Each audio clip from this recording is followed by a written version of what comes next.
Mesdames et messieurs, bonsoir. Vous le savez, chaque fois qu'on vous retrouve, c'est avec plaisir parce qu'on revient sur l'actualité de la semaine et on décrypte cette actualité sans filtre. Contre l'invasion rwandaise, le gouvernement congolais s'est lancé sur 6 fronts. Le front militaire, le front diplomatique, le front économique, judiciaire, le front médiatique, je l'ai déjà cité, mais aussi le front spirituel. C'est sur ce dernier front qu'on va s'intéresser aujourd'hui parce qu'il a été très actif ces 2 dernières semaines, que ce soit à Kinshasa ou ici au Lualaba, où on a vu les hommes de Dieu mobilisés plus que jamais pour implorer l'Éternel Tout-Puissant afin qu'il puisse aider les Congolais à vaincre au front. Est-ce une stratégie réussie et qui va nous amener à la réussite?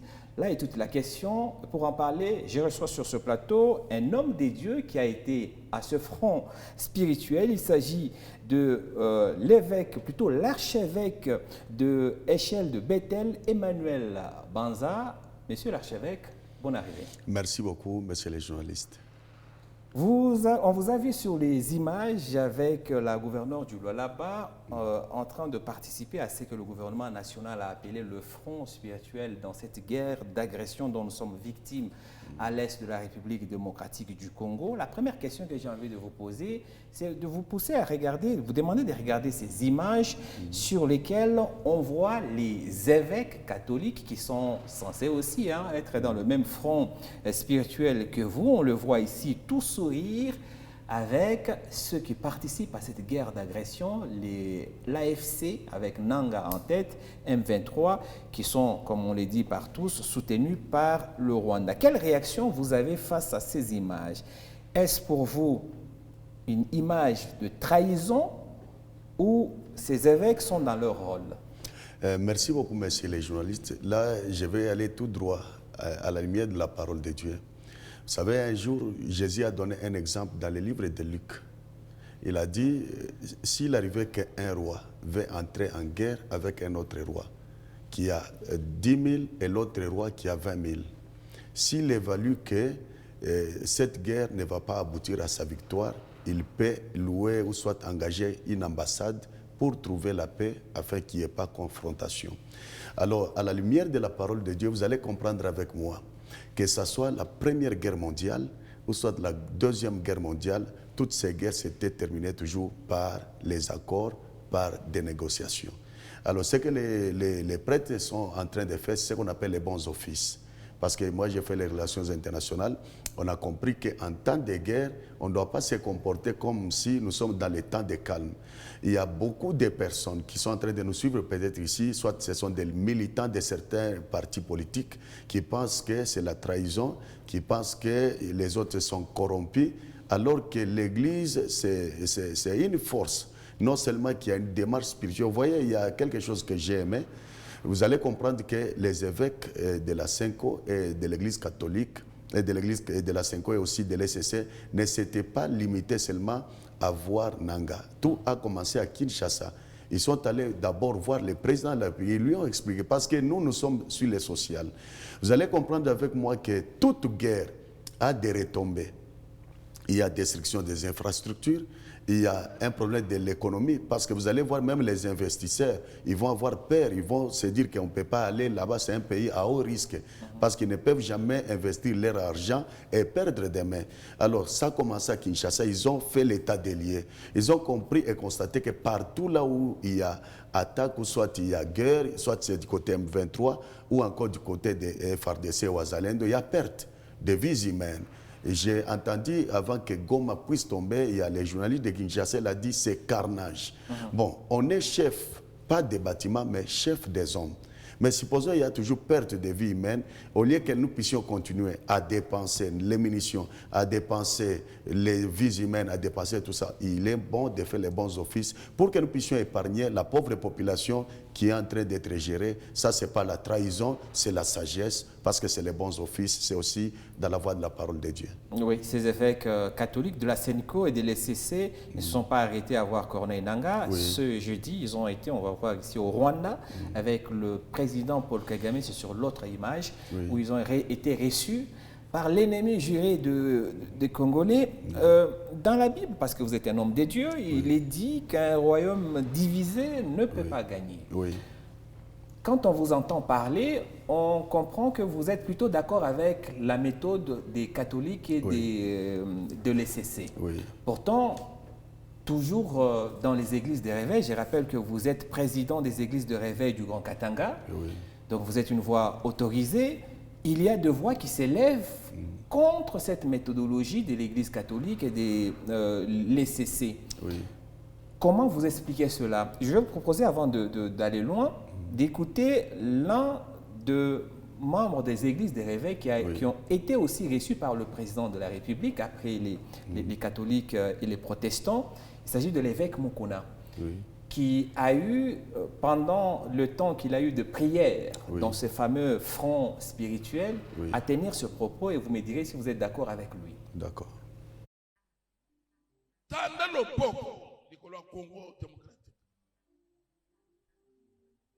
bato bazopesa Rwanda makasi bazali kolo bamona makasi na yo aux éternels des armées mboka ya Rwanda bambule beta bairozo salama ya makasi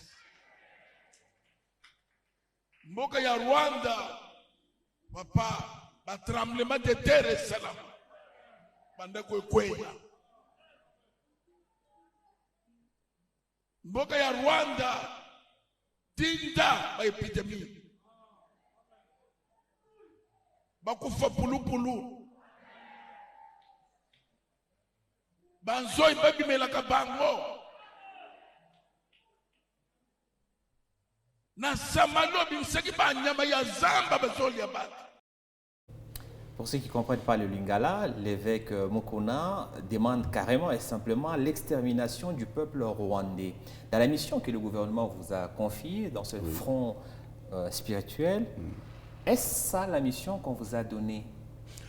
Merci beaucoup, messieurs les journalistes. Je crois bien que ça doit être la plénière qui s'était déroulée hier ou soit avant-hier. J'ai vu au niveau de l'Assemblée nationale, il y a l'honorable Eliezer Tambwe qui voulait aborder cette question-là des évêques de la Senko et aussi des SSC qui sont partis au Rwanda. Vous avez entendu la réponse du président de l'Assemblée. Il a dit, avant que les évêques puissent partir, il s'était concerté avec le président. Mais il y a un mot qu'il a placé, il a dit, dans cette matière, il faut éviter l'émotion. Vous savez, on est homme de Dieu. Et c'est pourquoi vous allez comprendre, je vais vous faire réfléchir que sur cette matière, on ne doit pas seulement l'aborder sur le plan spirituel, mais aussi on doit aussi l'aborder sur le plan intellectuel. Vous savez, sur le plan intellectuel, vous allez comprendre avec nous que, prenons le cas aujourd'hui. Chaque jour, il y a toujours des mauvaises nouvelles qui nous arrivent par rapport à nos territoires, qui arrivent toujours. Est-ce qu'on va accepter tous les jours à perdre? C'est aussi une humiliation. Moi, je crois que la sagesse, c'est aussi freiner l'hémorragie. C'est ça, la sagesse. Moi, j'aurais préféré suggérer que les hommes de Dieu évitent l'émotion. L'émotion par rapport à l'environnement dans lequel les autres évoluent. Par exemple, tel que je suis là, si je peux mettre l'émotion, vous êtes mon frère de la famille. Je trouve qu'on est en train de vous couper la main. Je dois défendre ou soit chercher les causes, mais aussi je dois éviter l'émotion. Puisque si je mettais l'émotion, je dois aussi tuer. Alors c'est ce qui est en train de s'expliquer par rapport à cette prière-là. Alors moi, je crois, les évêques de la Senko et les évêques de SSC, ils ont analysé l'environnement et aussi les choses, comment elles se déroulent.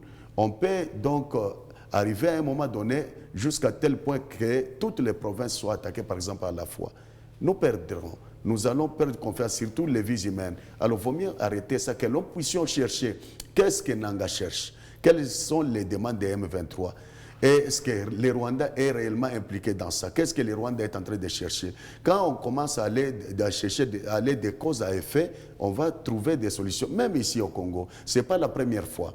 Vous allez comprendre avec nous que le problème des M23 n'a pas commencé avec le gouvernement actuel. Même du temps de Joseph Kabila, il y avait ces mêmes problèmes. Comment ils sont allés sur la même table au niveau de Sun City et ils ont trouvé les accords de 1+4 et après ça, il y avait un calme. Alors, il y a toujours des procédures. Hier, je suivais encore, je suis un homme de Dieu, mais je suis outillé aussi à suivre les informations. Il y a quelque chose qu'on a dit, même la guerre en Angola. C'est une guerre qui a duré longtemps, mais c'était parvenu que même les gens de l'UNITA et les autres qui se mettent sur la même table pour statuer sur... Là, vous citez les propos du président angolais Lorenzo, qui a donné cet exemple au président congolais afin de les convaincre de se mettre autour d'une même table avec l'M23. C'est à quoi le président Tshisekedi a répondu niet. Et à propos des conseils qu'on donne au président Tshisekedi, pourquoi on a l'impression que particulièrement vous, les hommes de Dieu, des églises de réveil, vous n'êtes pas sincères avec nos dirigeants quand vous les croisez? Bon, le problème c'est quoi, messieurs les journalistes? Vous savez, c'est un problème d'intérêt. C'est ce que j'ai compris par rapport à ça. Vous avez un problème d'intérêt quand vous rencontrez les il y a dirigeants.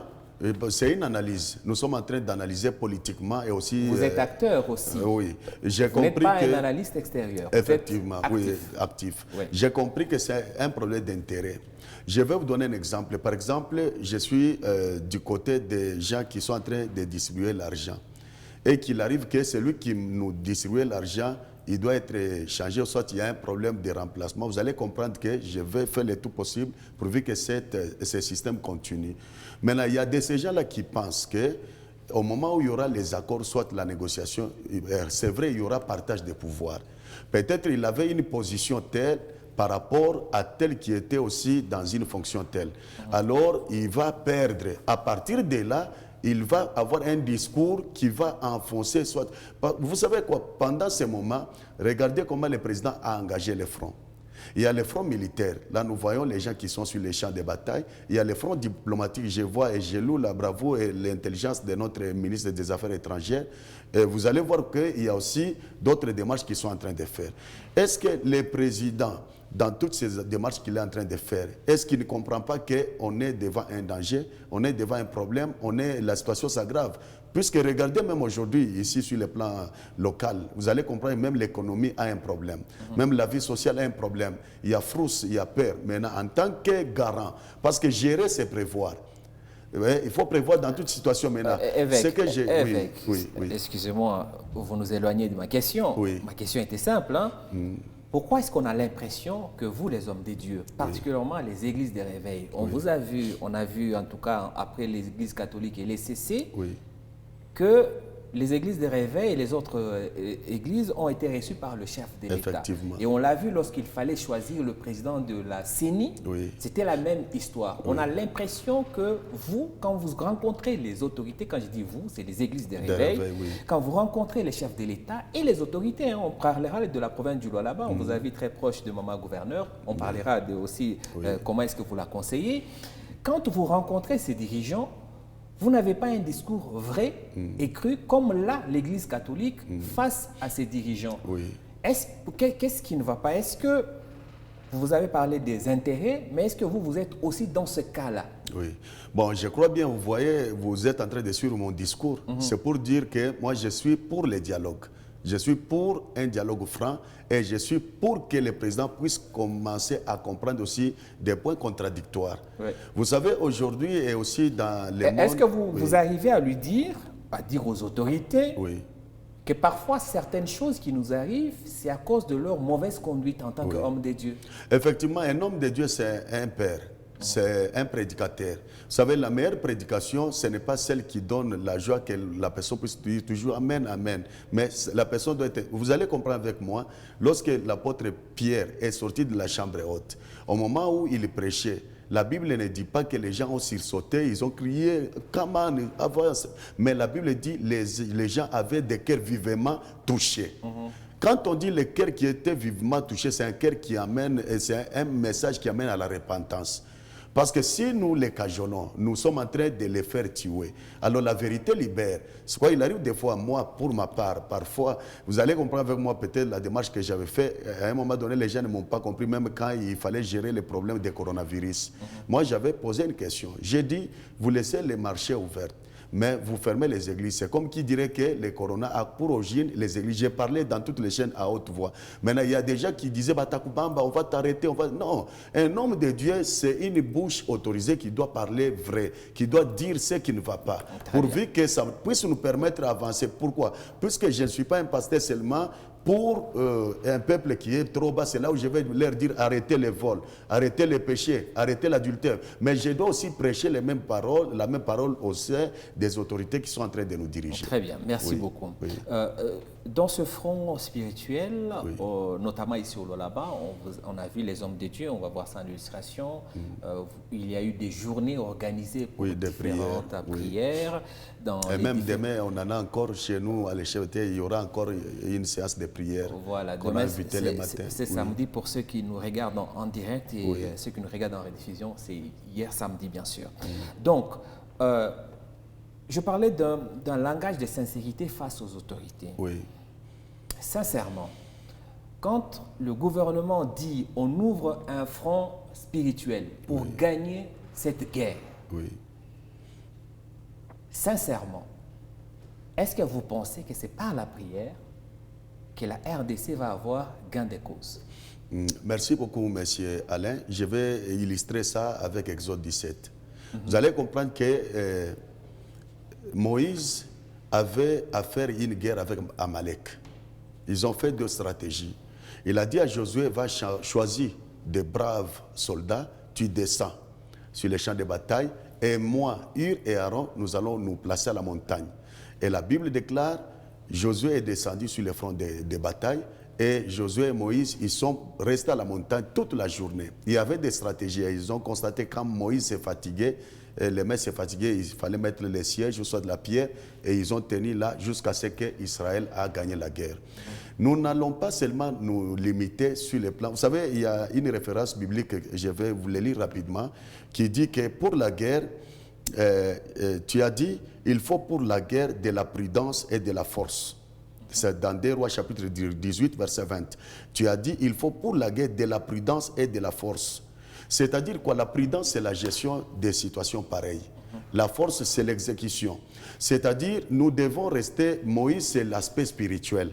Il est à la montagne en train de prier. Mais Josué, c'est l'aspect militaire. Ce sont les stratégies diplomatiques, les stratégies différentes des négociations qui peuvent aussi se dérouler pour aboutir toujours à gagner la guerre. C'est-à-dire, dans ces temps, on ne doit pas seulement se limiter à prier. On doit aussi prendre la prière d'un côté, les bons offices de l'autre côté, et aussi la protection de la nation d'un autre côté. Vous voyez, hier j'ai analysé encore un fait qui risque encore peut-être de nous coûter trop cher. C'est l'arrivée de plusieurs militaires de plusieurs pays.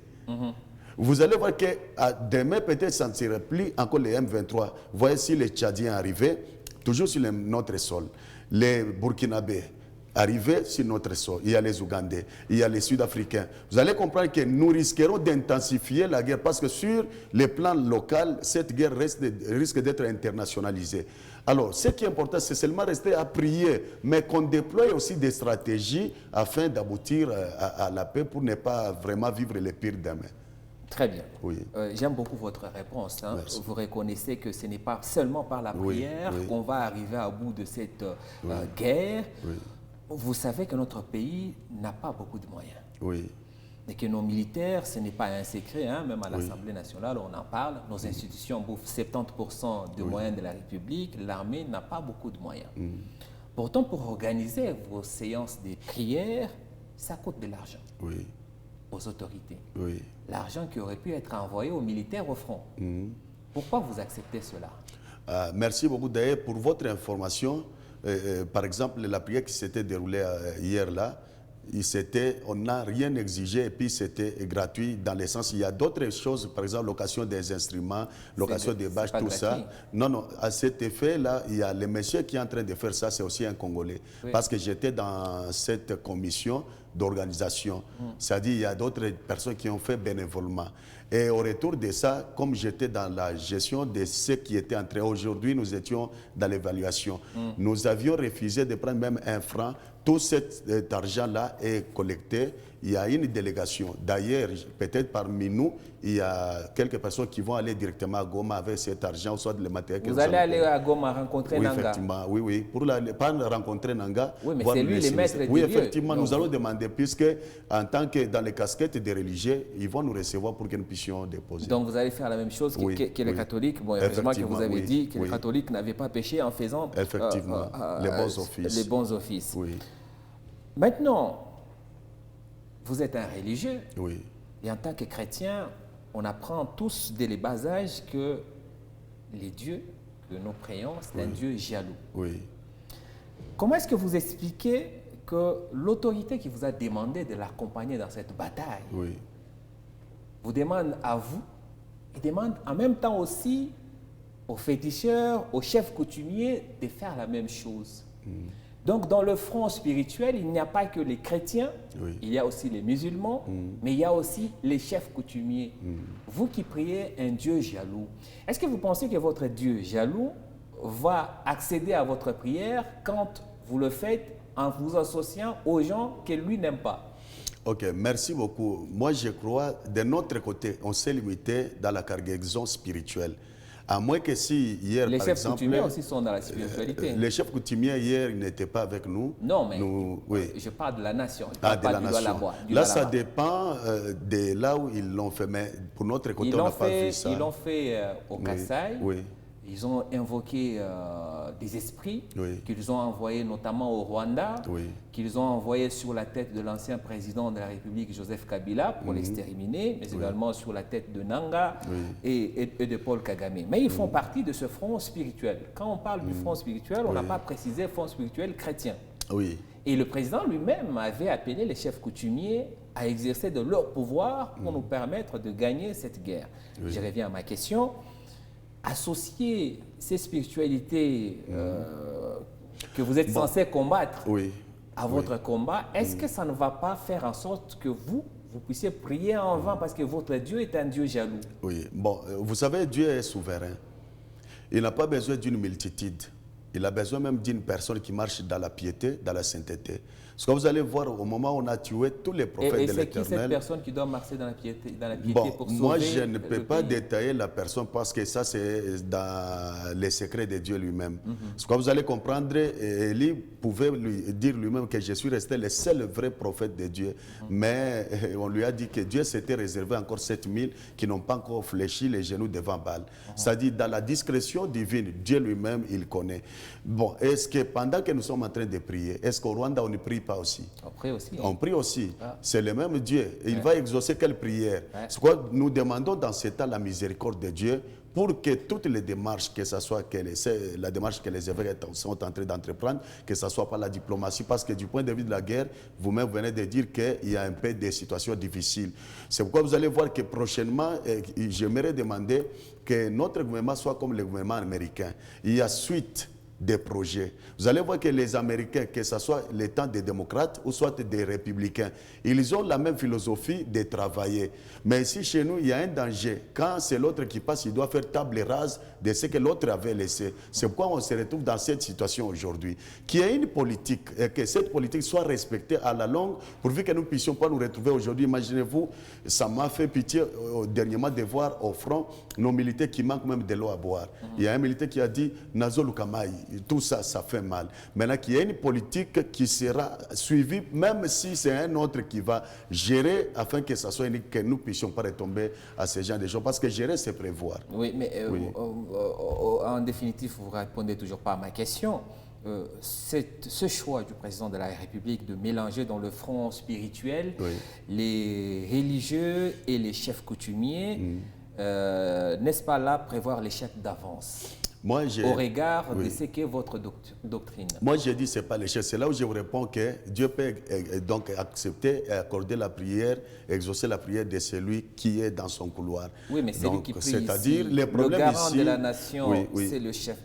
Évêque, excusez-moi d'insister, mais parce que tous ces 6 fronts lancés par le chef de l'État, c'est pour arriver à un seul résultat, c'est la paix. Effectivement, le front militaire, économique, judiciaire, médiatique, diplomatique. Qui est des sanctions, tout ça, Voilà, Et vous, dans votre front spirituel, je parlais tout à l'heure de la sincérité que vous devez avoir vis-à-vis des autorités, si on veut gagner cette histoire.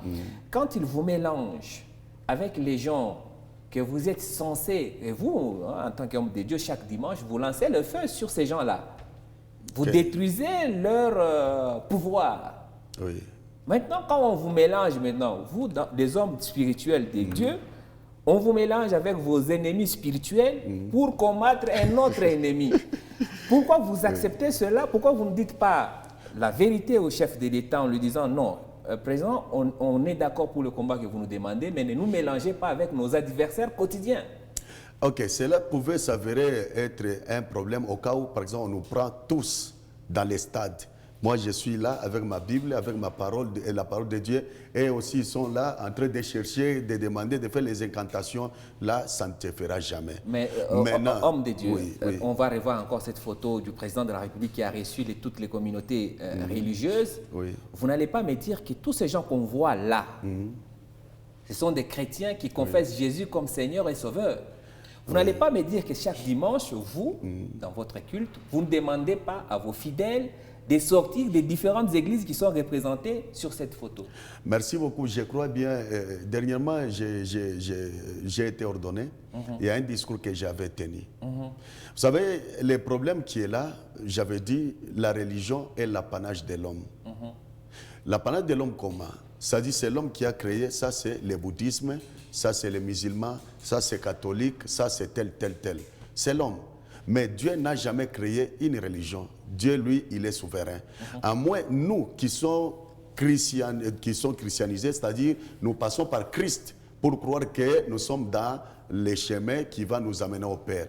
Mais je ne peux jamais combattre soit quelqu'un qui est musulman, l'autre qui est kimbanguiste, parce que quand Dieu les a appelés, ce n'est pas moi. Ce que j'avais dit, un vrai homme de Dieu doit être un peu quelqu'un qui n'est pas agité par ces vents-là. Ce que vous allez voir, même quand je prêche, je n'ai pas l'esprit d'attaquer les musulmans, les faits contre les bouddhistes. Non, ça n'engage qu'une personne à l'autre selon sa dimension de connaissance. C'est quoi vous allez voir que moi, je me limite à mon christianisme et quand je prie, j'ai la foi que ma prière monte. Maintenant, je n'ai aucun temps de juger les autres religions. Alors ça dépend d'une personne à l'autre. Voilà, je rappelle à ceux qui nous suivent à la radio que Politico reçoit aujourd'hui Emmanuel Banza, archevêque de l'échelle de Bethel. Il est président des églises de réveil du Grand... Des regroupements des églises de réveil. Des regroupements des églises de réveil du Grand Katanga. On parle du front spirituel, l'un des fronts lancés par la République démocratique du Congo pour se défaire de l'agression rwandaise.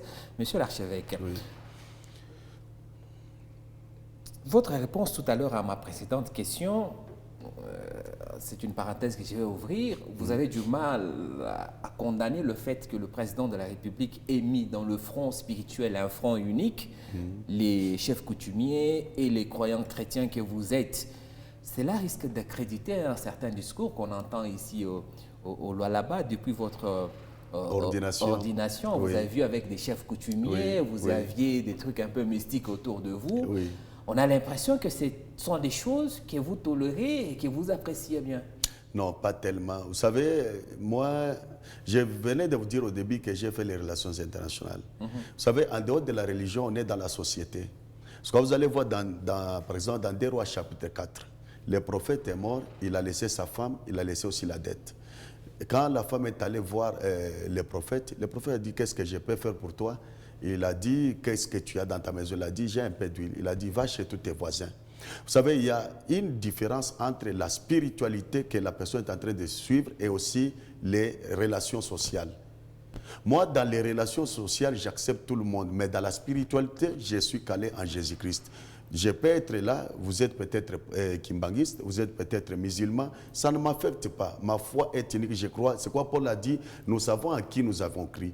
Même les éléments là, la présence des chefs coutumiers, il y a beaucoup d'hommes de Dieu, avant d'acheter même un terrain, il va passer par les chefs, c'est-à-dire même les terrains que les chefs vont lui donner, les terrains là, c'est ensorcelé. Là, c'est prendre une chose, c'est son contraire.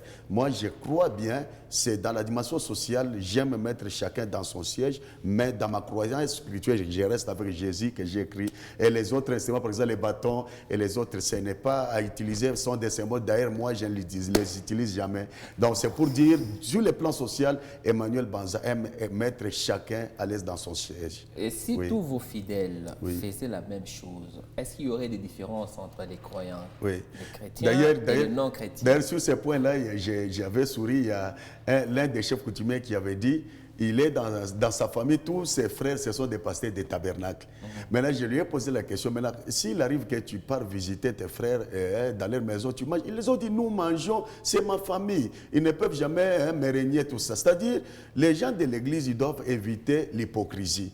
Vous savez, aujourd'hui, c'est ce que vous venez de nous dire. C'est l'hypocrisie qui fait que même les hommes de Dieu ne disent pas la vérité aux gens qui sont en train de diriger. Vous savez, aujourd'hui, par exemple, dans les conseils du gouvernement, soit provincial, ou soit national, il doit y avoir des gens qui doivent dire la vérité au chef.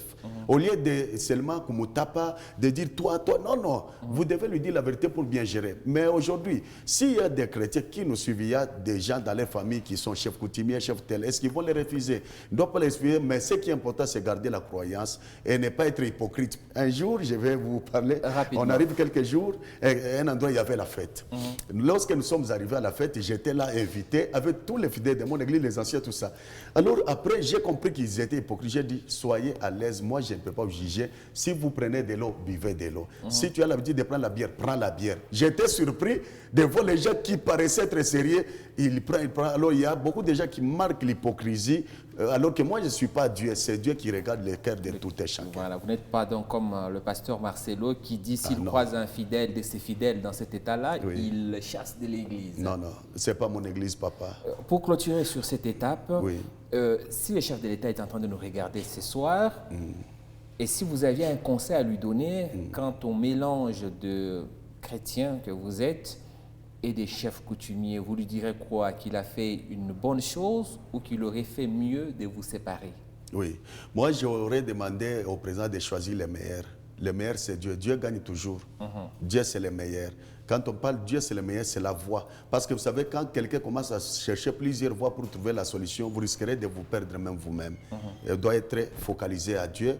Dieu seul, qui est le garant de la vie et qui est le maître de la paix. C'est ce que je vais donner au président comme conseil. Comme il associe Dieu, d'ailleurs, au début de son mandat, il avait dédié le pays à l'Éternel. Je suis le seul. Dernièrement, d'ailleurs, je suis parti même à l'Assemblée provinciale ici, demander au président de l'Assemblée. J'ai dit, vous avez dédié le pays à Dieu, mais vous ne payez pas la dîme à l'Église. Normalement, même là-bas, comme il produit, normalement, il faut qu'il y ait la dîme à l'Église parce qu'ils ont dédié le pays à Dieu. Donc, ce que je vais demander au président, qu'il s'accroche à Dieu, qu'il espère à Dieu, qu'il attend à Dieu pour ne pas se focaliser aux autres forces spirituelles. Oui, c'est peut-être pour ça que la prière a du mal à marcher, parce que Dieu est associé à autre chose. Ça va marcher. Ça va marcher. Oui. Depuis que les évêques catholiques et les hommes de Dieu de l'ECC ont commencé leur mouvement, leur démarche, depuis qu'ils ont rencontré Nanga, les esprits surchauffent, notamment au sein du parti présidentiel, l'UDPS. Et là-bas, il y a un discours qui circule. On annonce qu'on va attaquer les églises catholiques ce dimanche. Je vous propose de les suivre. Le peuple congolais, au comment on a combattu, tous 100 000 combattants ont se mobilisé.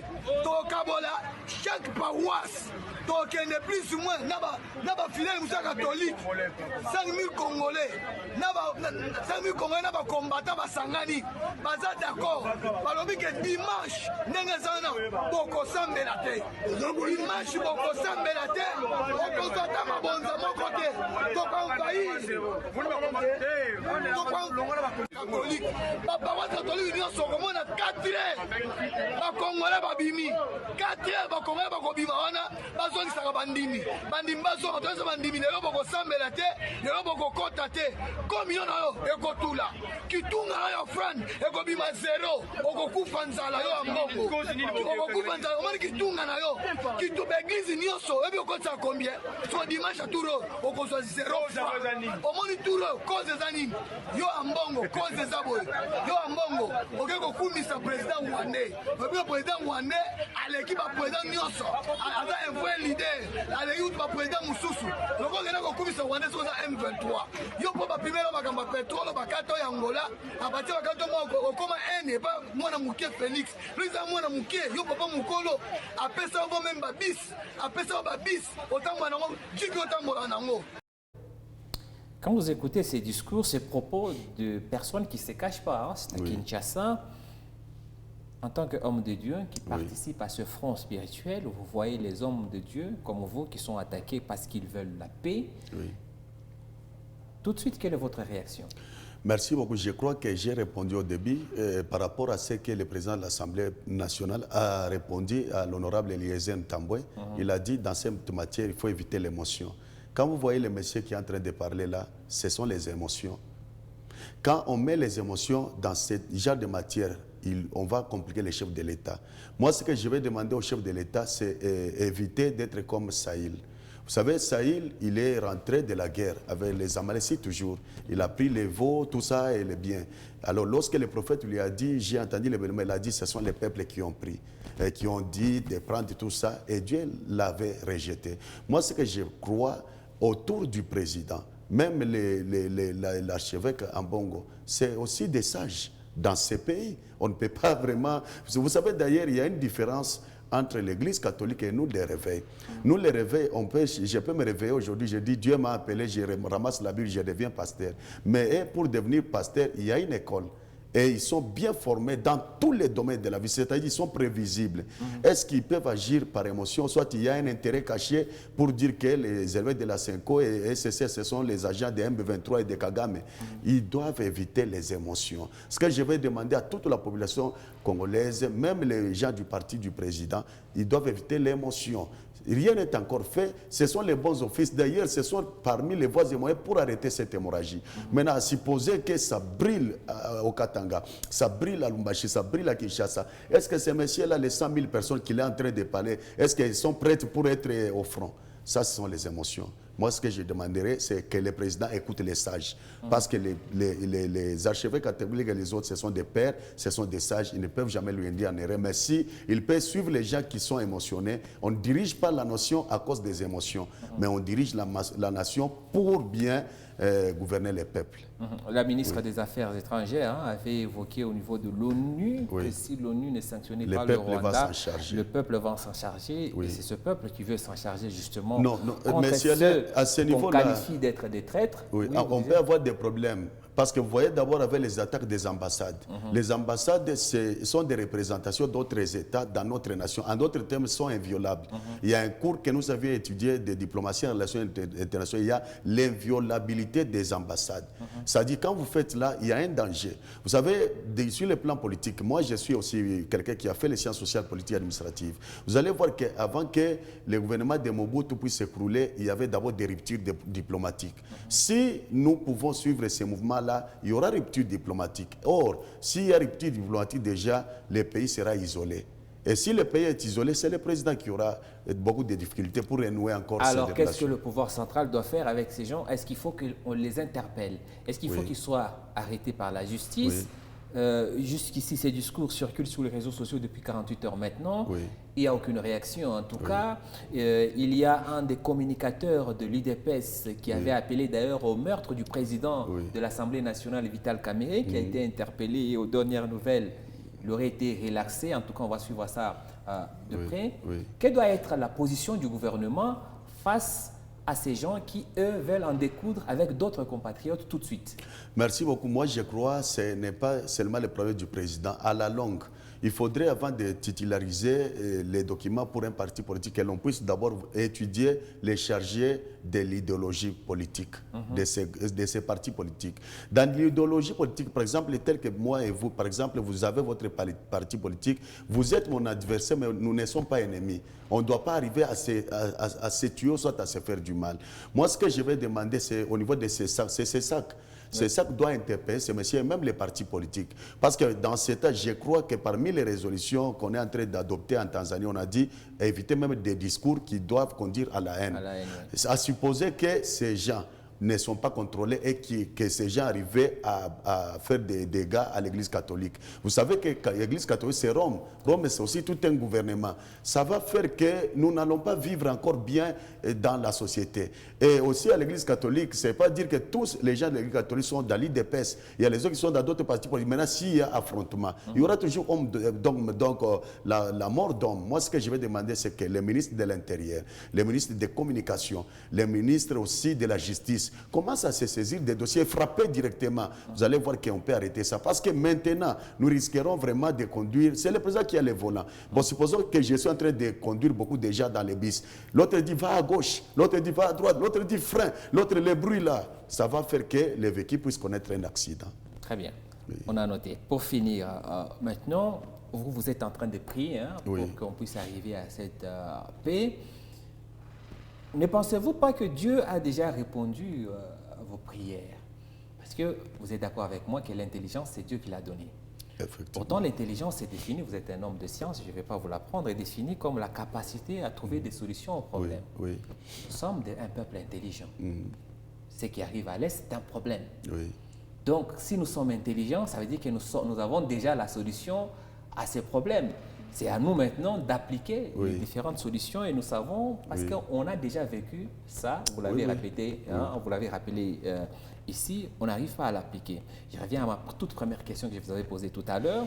Sachant que Dieu a déjà répondu à nos problèmes en nous donnant l'intelligence, parce que nous sommes un peuple intelligent, organiser des sessions de prière dans des stades, passer des nuits, passer à la télévision, prier matin, midi, soir, on cherche quoi encore d'autre que Dieu va nous donner? De quelle manière saurons-nous que Dieu a répondu à nos prières? Merci beaucoup. La prière, c'est une vie. C'est quoi la Bible elle-même dit? Prier sans cesse. Ça dit prier à tout moment, sans arrêt. Je peux être assis dans les bus ou soit sur mon volant, mais je fais la prière. Alors ça, ce n'est pas un problème. On va continuer et on va le faire encore. Mais moi, ce que j'aimerais que l'on soit pragmatique, que l'on soit concret. Comme on a déjà vécu ce genre de situation et on s'était sorti de cette situation, il y avait les accords. Je lisais, par exemple, la Première Guerre mondiale, il y avait les accords de Versailles, ou soit il y avait aussi les accords de Paris qui ont mis fin à la Première et à la Deuxième Guerre mondiale. Moi, ce que j'aimerais demander, c'est que les autorités agissent rapidement par rapport à cette intelligence-là que Dieu a mis dans les évêques et aussi avec les démarches diplomatiques, qui est un plan de dialogue, que l'on puisse dialoguer. Ce n'est pas vendre le pays. Nanga. Non, ce n'est pas directement avec Nanga. Tous les acteurs, parce que pour ce moment, ce n'est pas seulement Nanga qui est comme... Parce qu'avec Nanga, on voit les armes. Mais il y a aussi les opposants. Les opposants. Oui, on voit les opposants, c'est aussi une arme. Oui, les Katumbi, les Fayoulou. Les Fayoulou, que tous se mettent sur la main. Nous avons tous le même sang, nous sommes Congolais. On ne doit pas accepter que notre case se brûle tous les jours. Mais pourquoi vous ne dites pas ça au chef de l'État? Les chefs, parce que lui, il est catégorique. Il n'est pas question de dialoguer avec ces gens-là. Il faut en finir. Comment? On ne sait pas, mais il faut en finir. Et ceux qui doivent en finir autrement que par le dialogue, c'est vous, notamment les hommes de Dieu. Effectivement, je crois qu'on y arrive. Vous savez, même en négociation, il y a plusieurs théories. Théories de négociation. Il y a par exemple ce qu'on appelle dilemme des coqs. Dilemme des coqs, c'est-à-dire quoi? Vous allez voir des coqs en train de se battre. Ils peuvent se faire sortir même du sang. Mais à la fin, vous allez voir les derniers qui vont battre l'autre, après il se fatigue. C'est-à-dire, même cette position que le président a, c'est une position de ce qu'on a étudié dans le dilemme des coqs. C'est une force, c'est aussi un moyen de pression. Mais à la fin, ça va toujours changer, on va toujours aboutir à une conclusion. Donc, très bien, on va changer de chapitre très rapidement. Le ministre de la Justice, Constant Mutamba, a décidé depuis ce vendredi de rendre public son numéro privé afin que tous ceux qui ont des problèmes, tout Congolais qui a des problèmes puisse les contacter. Le numéro, je le donne parce qu'il est maintenant public. 0 vous le notez aussi. 098 85 00 000. Donc 098 85 et puis vous écrivez 50 à la fin. Donc 098 85 0000, donc 5 0 qui se suivent à la fin. C'est le numéro qu'il a affiché et en illustration, on le voit dans son bureau répondre lui-même directement aux Congolais. La question que j'ai envie de vous poser, vous êtes quand même un homme de Dieu et vous connaissez bien le Congolais, nous sommes plus de 100 millions d'habitants. Cette solution que propose M. Constant Mutamba pour régler les problèmes de justice dans notre pays, est-ce une solution viable pour 100 millions d'habitants? Si chacun commençait à l'appeler, est-ce qu'il trouvera non seulement le temps d'écouter tout le monde, mais surtout de résoudre les problèmes de ces 100 millions de personnes qui l'appelleraient? Merci beaucoup, M. Alain. À un moment donné, vous allez m'excuser les termes. Nous avions compris que parfois, l'Excellence, M. le ministre de la Justice, s'embrouille. Il veut entrer dans tout et il veut faire tout à la fois. Vous savez, d'abord, c'est un bureau. Ils sont tout moment dans des réunions. Ils ont des dossiers à traiter à tout moment. Est-ce qu'il saura à répondre à chaque appel? Moi, ce que je vais vous demander maintenant, à quoi sert son cabinet, à quoi sert son bureau et à quoi servent ses représentants dans les provinces? Puisqu'ici, par exemple, au Loi là-bas, nous avons les chefs de division de justice. Ouais. Quel est son rôle? Alors moi, je devais penser qu'il peut relativiser que ce système entre dans les secteurs là où il est représenté. Puisque je vous dis, avec cette démarche, il va toujours se fatiguer. Les Congolais, les dérangent, comme Mouinina à tout téléphone pour l'appeler, pour les déranger. Il le prend seulement, il les dérange et il ne va pas être concentré. Moi, je pense qu'il y a des grands dossiers qui dépassent même recevoir, que lui-même puisse recevoir. Parce qu'il y a des choses là. Ils viennent de faire ce qu'on a fait la réforme de la justice. Oui. C'est quoi? Les États généraux. Les États généraux. Maintenant, ces États généraux, ils ont abouti à quoi? Quelles sont les conclusions? Est-ce que dans les conclusions des États généraux, c'était prévu aussi que le ministre donne son numéro pour que les gens puissent commencer à l'appeler et résoudre des problèmes? Moi, je pense que ça, c'est chercher à se faire voir, visibilité. Parce qu'un politicien, tout geste qu'il pose, c'est avec un objectif. Qu'il reste calme. Si au moment où il y aura les élections, s'il y aura les prochaines élections en 2028, qu'il nous donne les numéros. Vous pensez donc qu'il fait du populisme? Oui, le populisme, c'est ce qu'il est en train de faire. C'est ce qu'il est en train de faire. D'ailleurs, dans ce qu'il prévoit dans son plan de travail, vous, les hommes de Dieu, vous n'êtes pas épargnés. Effectivement, les églises, il a promis de fermer des églises, notamment pour ceux qui ne sont pas en ordre avec l'État, mais ceux qui font aussi du tapage. Les gens sont dans vos quartiers, vous mettez l'ambiance du matin au soir. Il a prévu aussi de fermer ces églises. Quelle était votre réaction en entendant ce plan-là du ministre Mutamba? Premièrement, moi, en tant que juriste, parce que le Seigneur m'a fait grâce de beaucoup étudier, j'ai 5 licences là. Ah, ok. Oui, en droit, en relations internationales, en management, en beaucoup de choses là. Okay. Du point de vue de la justice, il a raison. Puisque on a compris, nous les chefs religieux, qu'il y avait un désordre. Parce qu'il pouvait y avoir des gaffes. Quelqu'un fait un problème, on disait toujours, il y a église, il y a réveil. Et on ne savait pas comment situer. C'est pourquoi il a mis d'abord de l'ordre pour mettre dans les catalogues tout celui qu'on appelle pasteur, ça c'est un. Et puis de deux, il y avait il y a des gens qui travaillaient sans document. Mais ça, ce n'est pas une jungle, c'est un pays qui doit vraiment être bien géré et qui doit faire vraiment un bon travail. Ça, je lui donne raison. Et la distanciation. Par exemple, il y a une église ici, l'autre là-bas, l'autre là-bas. Maintenant, la quiétude de la population, ça peut nous gêner. Par exemple, en Zambie, lorsque vous voulez faire votre église à Lusaka, on a déjà mis des noms, par exemple, comme dans les studios ici, les anti-bruits. Pour que les bruits, même les voisins ne puissent pas les sentir. Une fois que ça se fait, on vous porte plainte et vous allez payer. Chez nous, c'est prévu par la loi, tout ça, c'est interdit, mais personne n'est là pour... Nous sommes en train de conscientiser. D'ailleurs, il y a 2 jours, les chefs de division de justice, il m'a appelé moi-même, il m'a dit, ils sont en train de statuer ça avec les ministres de l'Intérieur. Il y a même quelques églises qui seront fermées à cause des tapages. Parce qu'aujourd'hui, comme il y a l'insécurité dans la ville, il y a des histoires des bandits, on doit commencer à... Il faut qu'il y ait la quiétude dans la ville pour qu'on puisse entendre tout faux mouvement qui se passe. On va rester là-bas. Je disais à l'entame de cette émission qu'on vous a vu, vous êtes quand même assez proche de la gouverneure de province, en tout cas dans toutes les activités qu'elle organise. Et même quand elle est revenue en province, on vous a vu à l'aéroport parmi ceux qui l'ont accueilli et salué de la descente de l'avion. On parlait tout à l'heure du discours de sincérité et de vérité que les hommes de Dieu devraient avoir avec les hommes et les femmes qui nous gèrent. Est-ce que vous avez cette relation de sincérité avec elle? Est-ce que vous lui transmettez les doléances de la population et vous la critiquez quand ce qu'elle prend comme décision n'est pas dans le sens d'aider la population? Merci beaucoup. Je crois bien. Peut-être elle est en train de nous suivre. Moi, je l'ai fait d'une manière directe, soit d'une manière par le téléphone, je l'ai fait. Et aussi, c'est ce que d'ailleurs, dernièrement, il y avait samedi, il y avait une réunion avec elle avant de faire l'action qui s'est déroulée hier. C'est moi qui ai pris la parole. Je dis prochainement qu'il y ait une structure. Vous savez, la façon dont l'État a fait des cabinets, il n'y a pas aussi un cabinet de conseillers spirituels.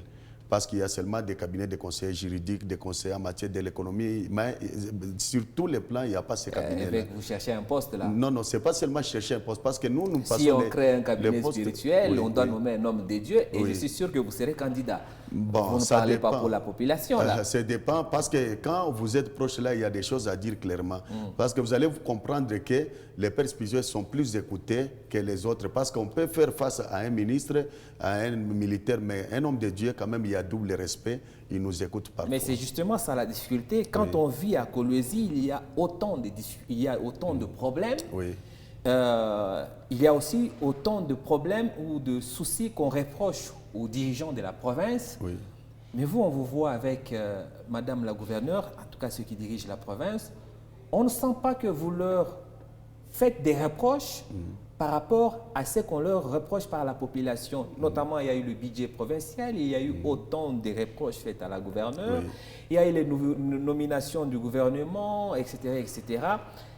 Qu'est-ce que vous avez eu à faire pour dire non, madame, ici, ce que vous avez fait, ce n'est pas bien.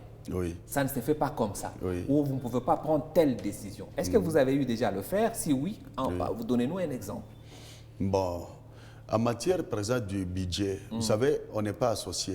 Ouais. Vous n'allez pas critiquer la chose à laquelle vous n'aviez pas été associé avant d'élaborer. Mais le budget est public. C'est un problème. Et c'est public, effectivement. Ouais. Mais la façon de faire des choses, la gestion de la province, quand même, il y a les idées qu'on donne. On ne peut pas vous les dévoiler aujourd'hui, ou soit sur les plateaux, on les fait. D'une manière claire, et on nous respecte, on reçoit avec respect. Oui, mais est-ce qu'il y a une suite? Parlons le cas, par exemple, de la route de Luilou. Oui. Vous savez comment c'est? Je souffre. D'ailleurs, je suis chef de travaux à l'université de Sepromad. Vous voyez. Là, pour y arriver, il faut qu'on tourne. Mais vous êtes un homme de Dieu, respecté par les autorités de la province. Quel discours sincère et direct vous avez envers... Tenez, on ne va pas aller par quatre chemins. La caméra est là. Madame la gouverneure, vous nous regardez. Qu'est-ce que vous lui dites? Vous savez, on ne gère pas la chose publique avec les PDG qui nous entourent. On la gère avec la population qui nous a élus. Elle n'a pas été votée par les gouvernements ou soit les conseils qui sont là, mais elle a été votée par la population. C'est pourquoi vous allez voir, moi, ce que je vais lui demander qu'elle soit au milieu de sa population pour découvrir la vérité, la réalité. Par exemple, la route Louis-Lula, ça fait grave. Moi, je donne cours à l'université de Sepromad. Parfois, vous mettez au niveau de la prison là plus de 3 heures du temps pour que vous puissiez aller. Et ces réalités-là, parfois, elle n'en a pas. Maintenant, il y a des structures déjà qui sont autour du chef, les autres qui font semblant de lui dire qu'on a bien fait, pendant que les choses étaient mal faites. Depuis que ce problème dure, Madame la gouverneure Fifi Masuka n'est pas au courant? Elle est au courant, mais les problèmes, c'est... Si elle ne fait rien, c'est que c'est une décision. Non, il y a déjà des travaux, mais il y a des travaux, quand il y a un problème, il y a des solutions à court terme, à moyen terme et à long terme. Des solutions urgentes aussi. Il faut qu'on trouve des routes de bypass parce qu'il y a des gens, vous dites, vous donnez cours là-bas. Comment arrivent les étudiants à votre université? C'est une souffrance. Etc., etc. En tant qu'autorité, il y a des solutions urgentes à prendre. Et est-ce qu'on va attendre? On va attendre combien de temps? Est-ce qu'elle-même, elle est déjà descendue physiquement sur les lieux pour rassurer au minimum la population locale? Oui, je crois bien. D'ailleurs, le jour où elle avait présenté le budget, cette question était posée. Parce qu'il y avait un projet de faire une autre route parallèle. Parce que la RN39 dépend du gouvernement central. Vous savez, c'est là où je donne un cours de l'éducation à la citoyenneté. Il y a les problèmes de la gestion de la chose publique dans les systèmes de l'État, les formes de l'État. Vous savez, nous sommes dans ce qu'on appelle l'État unitaire décentralisé. Nous ne sommes pas dans l'État unitaire fortement décentralisé. C'est-à-dire toutes les décisions dépendent de la hiérarchie. Prenons le cas de la route d'Iour. C'est la route qui dépend avec la province. C'était vite fait. Mais par rapport à la RN39, il se pourrait que le gouvernement central, c'est le gouvernement qui a la décision. Maintenant, c'est quoi vous allez comprendre? Je vais vous parler, il y a une histoire que j'ai analysée hier. Moi-même, je suis allé voir les maires de la ville hier. Il y a une situation qui se déroule au niveau de Moussompo. Quand vous voyez les séparateurs qu'on a mis, il y a les accidents tous les jours. Et puis, les gens qui ont placé ces séparateurs, ils ont bloqué même certaines avenues. Maintenant, au cas où il y a urgence, même l'autorité passe, on peut avoir des problèmes. Il faut ouvrir là où il y a les entrées. Ouais. Deuxième dimension, j'ai compris quand vous arrivez à Moussompo, côté droit, quand vous partez vers Lumbashi, il y a Moussompo, là où il y a chef, on commence à arranger les routes. Mais côté gauche, il n'y a aucun travail, maintenant il y a plus de bandits. J'ai remarqué beaucoup de jeunes qui se droguent beaucoup dans ces quartiers-là. Je suis allé poser ces problèmes. Maintenant, le maire de la ville, qu'est-ce qu'il m'a dit? Il m'a dit que de ce côté-là, c'est Mouchacha. Il faut aller voir la chef de secteur, Louilou, c'est la responsable. J'ai compris qu'il y a des niveaux de compétences. Peut-être qu'il peut faire quelque chose qui n'est pas dans sa compétence avec la hiérarchie, là, et on peut avoir des problèmes. Tout ce que vous dites là, on vous comprend. C'est pour ça qu'on parle de la gouverneure et pas du maire ou du bourgmestre. La gouverneure, elle gère la province et il est en contact avec le ministre des Infrastructures au niveau national, etc., etc. Tout ce que vous dites, on comprend. Mais la population en souffre et n'a pas besoin de discours, n'a pas besoin de comprendre la philosophie que vous nous expliquez. Et vous êtes un homme de Dieu, vous êtes en contact avec l'autorité, vous êtes conseiller indirect ou direct de ces autorités. Qu'est-ce que vous leur dites pour que dans l'urgence, des solutions urgentes soient trouvées? Ça, c'était ma question. Est-ce que vous avez un discours sincère? Je me répète encore une fois de plus, parce qu'une fois, vous pouvez dire à maman gouverneur, voyez un peu les gens de Louilou, etc. Et là, elle vous envoie à la calandre grecque. Mais pourquoi ne pas avoir un discours aussi tranchant comme par exemple nos amis de l'Église catholique? Oui, effectivement, nous le faisons. Et vous savez, pas. Bon, d'ailleurs, pendant que nous sommes en train de passer cette émission, vous pensez que Mme Léoumène n'est pas en direct, peut-être elle est en train de suivre. Déjà, quand vous parlez là, ça arrive dans ses oreilles. Et je crois peut-être dans 2 matins, cette route va vraiment être... Pas sûr qu'on écoute ma voix, mais vous êtes homme de Dieu. Je crois qu'on vous écoute bien et ce serait mieux pour notre population. Nous prenons ça aussi en considération. Nous allons poser ces problèmes. Oui, et on va finir sur un dernier dossier concernant toujours le Lolaba. De plus en plus l'insécurité, vous en avez parlé tout à l'heure en passant. L'insécurité se pose avec acuité. C'est difficile de vivre à Kolwezi, en tout cas quand on est dans les quartiers en périphérie du centre-ville. Selon vous, parce que vous vivez dans la population, vous êtes en contact avec beaucoup de vos fidèles, quelle est la cause et quelle est la solution? Bon, les causes sont multiples. Si nous voulons les évaluer ici, on ne va pas terminer. Par exemple, il y a la cause économique. Vous voyez, autrefois, les gens se débrouillaient dans des carrières. Il y a certains carrières qu'on a pris. Maintenant, la personne se retrouve sans travail. Il va se débrouiller, il va chercher à faire. Ça, c'est un. Deuxième dimension, c'est le problème des contrôles des... Mais vous savez que la ville de Kolwezi reçoit tous les jours. Il y a les gens qui viennent de Kinshasa, qui viennent de Lumbashi, qui viennent d'ailleurs, sont ceux-là qui viennent poser le problème. Et la solution serait quoi, très rapidement? Là, ce sont les études qui vont être menées par le ministère de l'Intérieur, parce qu'on ne peut pas mettre la solution ici, c'est question de sécurité. Vous-même, dans votre église, est-ce que vous contrôlez qui viennent et qui partent? Effectivement. Vous êtes au courant de ce que font vos frères de l'église? Vous êtes au courant de tout? Je ne peux pas être inspecteur de ce qu'ils font ailleurs, mais ce que je connais, je suis en train de veiller sur ça. Est-ce que vous êtes déjà arrivé de détecter un frère assez compliqué et de le mettre entre les mains de la police? Effectivement. C'est d'ailleurs comme ce que je viens de vous dire, que je viens d'observer côté Moussompo, côté gauche, là où il n'y a pas de... J'observe et je ne l'ai pas, je dénonce de ça. Vous dénoncez aussi vos fidèles qui ne respectent pas la loi, j'espère. Merci beaucoup, archevêque. Vous êtes archevêque de l'église Échelle de Bethel, président des regroupements des églises de réveil du Grand Katanga. Monsieur Emmanuel Banza, merci d'avoir accepté notre... Je vous en prie, monsieur Alain Saint-Pierre. On est béni et heureux d'être avec vous en face. Merci, on espère vous retrouver encore prochainement. Nous sommes disponibles pour parler de la politique de notre pays. Merci également à Tisha Wax qui nous a habillés pour cette édition de Politico. Vous êtes à Kolwezi, n'hésitez surtout pas à passer chez Tisha Wax pour avoir des tenues sur mesure. Politico d'aujourd'hui, c'est terminé. Nous sommes en rediffusion tout ce week-end. On vous retrouve le vendredi prochain avec un autre invité pour décrypter l'actualité de la RDC. D'ici là, merci de nous rester fidèles.